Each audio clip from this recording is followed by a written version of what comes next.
y esperemos el momento adecuado para una reacción colectiva en la cual se tenga, o partiendo de la cual se tenga que vencer el miedo. Porque hay miedo a la tortura, miedo al hambre, miedo a la prisión, miedo a la multa, miedo a la arbitrariedad. El miedo paralizante ante la autoridad, el miedo a que te quiten la caja CLAP o también que pierdas el miedo ante la autoridad porque ya sientes que todo está perdido y mira, me voy a revelar ante ti porque más no puedo sufrir y más no puedo perder. No se puede entender la evolución de las sociedades sin la consideración del miedo como factor principal. El historiador italiano Guglielmo Ferrero hace un ensayo sobre la relación entre el poder y el miedo y concluye que para que una civilización se pueda construir hace falta un trabajo tenaz con relación al miedo y habla incluso de la relación entre poder y miedo. Y no solo porque la gente le tenga miedo al poder, sino porque el que está en la cúspide dominando tiene miedo a perder el poder. Pero cuando uno habla de miedo en Venezuela puede ser el miedo paralizante ante la autoridad, el miedo a que te quiten la caja CLAP o también que pierdas el miedo ante la autoridad porque ya sientes que todo está perdido y mira, me voy a revelar ante ti porque más no puedo sufrir y más no puedo perder. Ferrero no solamente dice que eso que tú acabas de señalar, él agrega que es el miedo está en el origen de la sociedad, de las civilizaciones. La gente se congrega y se reúne por el miedo que la embarga y partiendo de ese miedo fabrica una civilización y un entendimiento de la vida. Caramba, eso se ha debatido mucho, muchísima gente no está de acuerdo, pero toca el punto adecuado. No se puede entender la evolución de las sociedades sin la consideración del miedo como factor principal.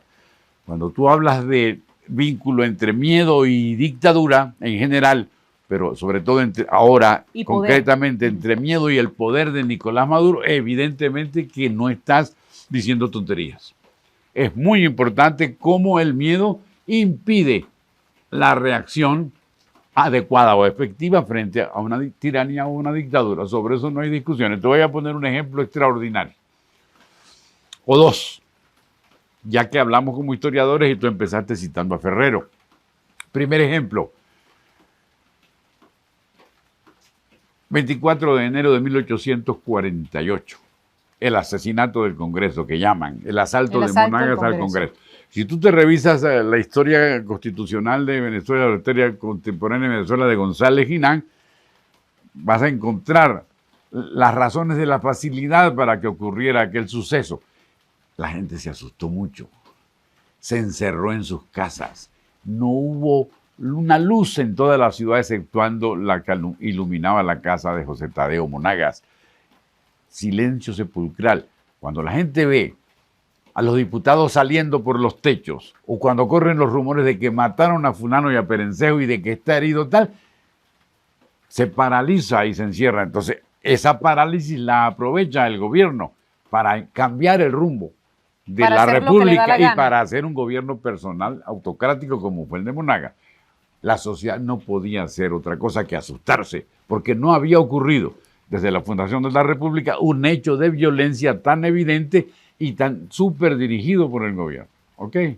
El segundo es más patético. Está descrito, narrado muy bien por el historiador Ramón J. Velázquez.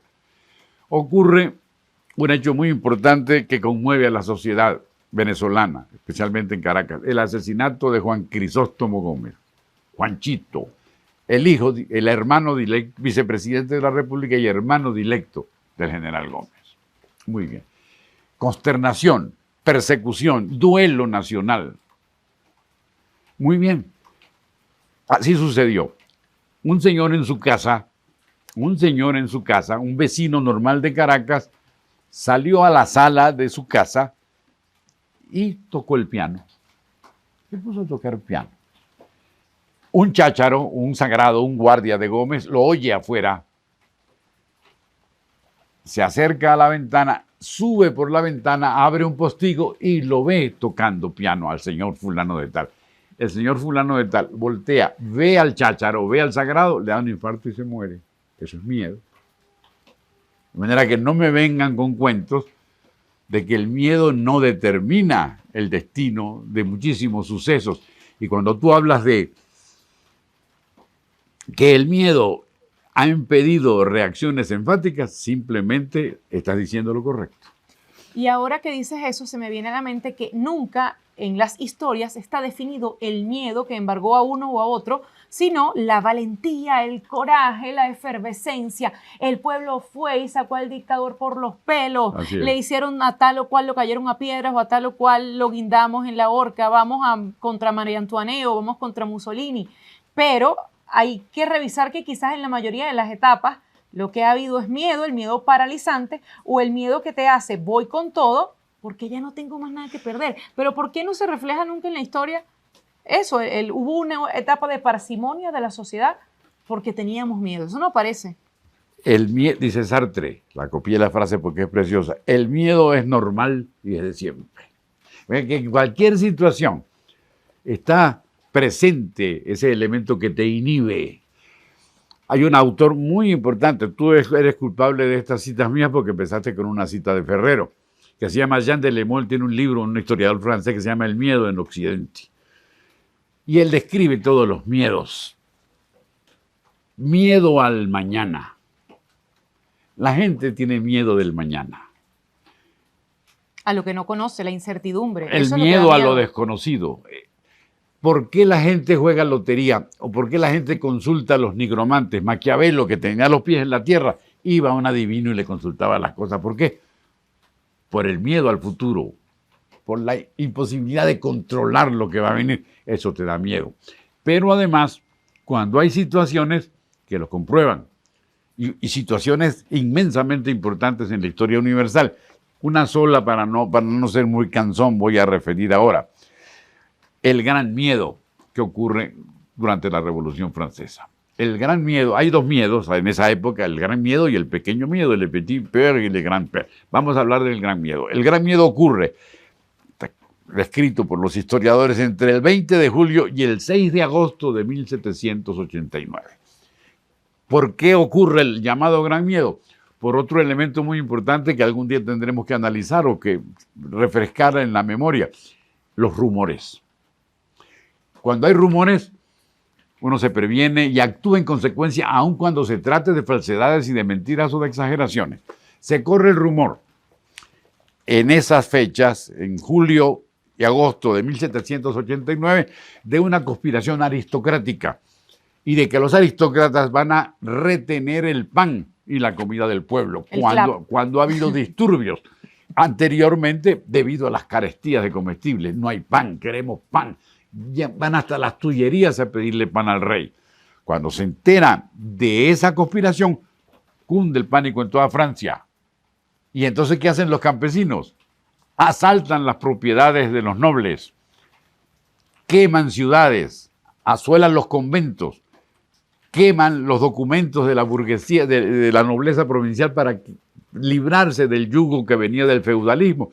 Una conmoción provocada por el miedo, cuando no había ningún elemento para que hubiera miedo porque era falso. La aristocracia no estaba preparando ninguna conspiración, no estaban reteniendo el maíz, pues digo, el maíz no, el trigo, etcétera, etcétera. Eso se conoce como el gran miedo. Una conmoción social precursora del gran evento de la Revolución Francesa que ocurre por nada, simplemente por miedo, provocado por un rumor.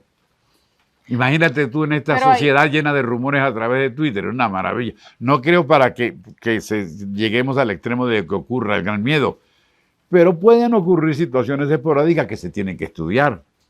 Pero hay dos miedos del que hablas ahí, porque podía quizás el miedo al hambre, el que nos quedemos sin pan, pero también si voy en esta arremetida a quemar las casas de los aristócratas, puedo salir perdiendo. El miedo a que me maten, pero ahí superó el miedo a que me maten, el miedo a la represión, el que no me voy a morir de hambre. El miedo al hambre, yo tengo que llevar comida a mi casa, a mis niños, a mi mujer, etcétera, salieron a la calle, pero barrieron aldeas completas. Y se les decía, eso no es cierto. El rey les manda a decir, si se presenta el rey lo matamos, porque él está aprovechando esta situación para conspirar junto con la nobleza y con el clero para quitarme la comida, cosa que era mentira. para que veas tú la importancia, para que sepan los oyentes, si no lo saben, los amigos que nos ven, cómo el miedo influye en la sociedad. ¿Te parece poco el hecho de vivir entre 1908 y 1935 en Caracas o en San Cristóbal o en Mérida durante el gomecismo? ¿Qué significa vivir durante el gomecismo? El tortol, la tortura, te cuelgan de los testículos, te dan a comer vidrio bolido, hacen lo que entras a la cárcel y sales de ella cuando resuelva el general Gómez o los procónsules del gomecismo. Pero además, a la vista de todos no hay ocultamiento. Entonces, aquel miedo tan descarado te inhibe. Y por último, las anécdotas contadas por Simón Alberto Consalvi y por el gran editor, por José Agustín Catalá, sobre la famosa resistencia contra Pérez Jiménez. ¿Quiénes son los miembros de la resistencia contra Pérez Jiménez? 4 gatos, fundamentalmente adecos y comunistas. ¿Por qué son 4 gatos? Porque cuando la gente los conoce, les cierra la puerta, no los trata, no les habla, no les da dinero ni para poner gasolina, porque hay una predominancia del miedo. Y solo los que la superan, 50 héroes, 100 héroes venezolanos, hacen la resistencia contra Pérez Jiménez. Pero acabas de decir 4 gatos. Has dado 3 antecedentes en Venezuela. Ajá. El monaguismo, o sea, los hermanos Monagas, hablaste del gomecismo y acabas de hablar de Marcos Pérez Jiménez. Sí. Pero aquí en mi poco conocimiento de historia te preguntaría, el miedo no se venció, porque, por ejemplo, en el caso de Gómez murió en el poder. Eso no tiene que ver. Ajá, cuéntame. El miedo es de siempre. El miedo es de siempre. En 27 años de secuestro, es imposible pensar en un movimiento popular que conduzca al derrocamiento del gomecismo. Eso no existe, esa posibilidad, precisamente porque el miedo lo impide. Entonces, ¿qué es lo más natural? Que mientras el miedo persiste y predomina, el general Gómez muera en la cama como un patriarca mientras le rezan las novenas de Santa Rita. Así sucedió. ¿De cuál es la curiosidad? Esto es exactamente lo que tiene que pasar.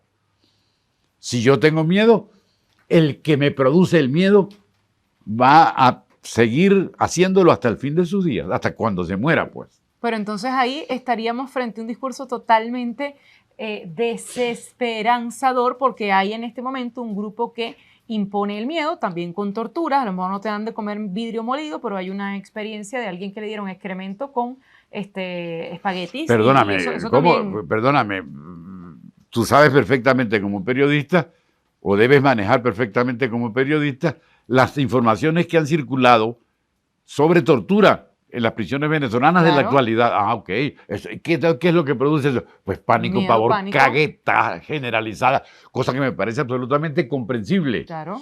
Pero a la vez, eso me lo recordabas tú antes de hacer el programa, cuando estábamos preparándolo. Estábamos discutiendo. ¿Qué hacemos? ¿Qué no hacemos? En ¿Qué la decimos? panadería donde nos gusta discutir y la gente, chicos, nos escucha. Nosotros hacemos esa panadería. panadería. Nosotros vamos a una panadería aquí cercana con frecuencia. A ver si esa panadería un día decimos cuál es y nos patrocina. Yo creo también. Pero fíjate de una cosa. Cuando estábamos preparando el programa, tú recordaste algunas cosas que manejamos otro día también aquí grabando sobre reacciones, como por ejemplo el del hombre del alicate. No me da la gana, este es mi alicate.